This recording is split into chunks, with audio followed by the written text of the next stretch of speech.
నాకు చాలా సంతోషం. ఎందుకంటే నా వ్యూ లోపల కాంగ్రెస్ నా ఇల్లు, సొంత ఇల్లు. నేను పుట్టిన దగ్గరనే పొలిటికల్గా చనిపోయింది అక్కడిని కావాలా. This is my bank feeling. ఎన్నోసార్లు మీ ప్రెస్లో ఎప్పుడున్నా కానీ చెప్తా ఉన్నాను. నాకు Congress is not a party, it's a way of life. It's inclusiveness is not ideology. నేను అందుకే మేడంకి రాసినప్పుడు కూడా రాసిన golden path of socialistic pattern. It is not socialism also, it's a pattern of socialism that is అంటే ఇండియాకి ఏది కావాలో.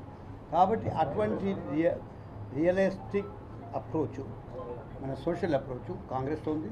సో ఐ రియలీ ఫీల్ ఇవాళ ఈ ప్రభుత్వం వచ్చిన తర్వాత ఒక సంవత్సరానికి కొత్త ప్రభుత్వం రేవంత్ రెడ్డి గారు వచ్చిందో దాంతో కూడా ఒక డెమోక్రటిక్ ఎయిర్ మన ఊపిరి కలుపుతున్నాము అనేది ఈ అభిప్రాయం కూడా వచ్చింది. ఇది మాకు ఎమర్జెన్సీ తర్వాత ఎప్పుడైతే హాలోఫెస్ట్ వచ్చిందో ఆ తీరుగా వచ్చింది. Now it will take time. After all మీరు ఇప్పుడు మాట్లాడుతూ ఉన్నప్పుడు చెప్పారు 6 months అయింది. 6 months లోపల ఏ గవర్నమెంట్ కూడా మీరు మనిషిని ఎస్ఎస్ చేయలేనప్పుడు గవర్నమెంట్ ఎస్ఎస్ చేయడం అంత ఈజీ కాదు. కానీ ఎన్ని ప్రోగ్రామ్స్